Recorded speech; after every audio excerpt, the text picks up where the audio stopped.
1947-এর দেশভাগের আলোচনাটা যখন এনসিপি নিয়ে আসছে, পরবর্তীতে আমাদের কিছুটা ঘাটতির জন্য সেই জায়গাটা অনলাইন ন্যারেটিভে মানে ন্যারেটিভের জায়গাটা পূরণ করেছে জামাত ইসলামী, এবং সেখানে তাদের মতো করে তারা 47-কে ব্যাখ্যা করেছে।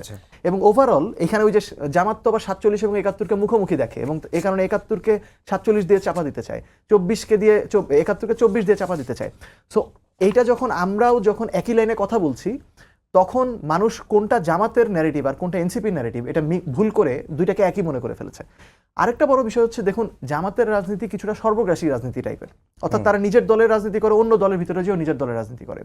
তো এর ফলে যেটা হয় যে, ধরুন আমরা যদি এখন জোটবদ্ধ হয়ে জামাতের হয়ে কাজ মানে জামাত যদি আমাদের নির্বাচনে ওই মাঠের সহায়তাটা দেয়, পোলিং এজেন্ট যদি জামাতের লোকজন হয়, তাহলে ভবিষ্যতে তো আসলে এই মানুষগুলো যারা আমাদেরকে বিজয়ী করে আনতে ভূমিকা রাখবে, তাদের প্রতি তো এক ধরনের দায়বদ্ধতা থাকে, একেবারে অনেস্টলি মানে থাকা উচিত। তো পরবর্তীতে যেটা হবে যে আসলে এনসিপির আমাদের আশঙ্কা বা আমার আশঙ্কা যেটা, সেটা হচ্ছে এনসিপি এই প্রভাব বলয় থেকে বের হয়ে আসাটা সম্ভব হবে না।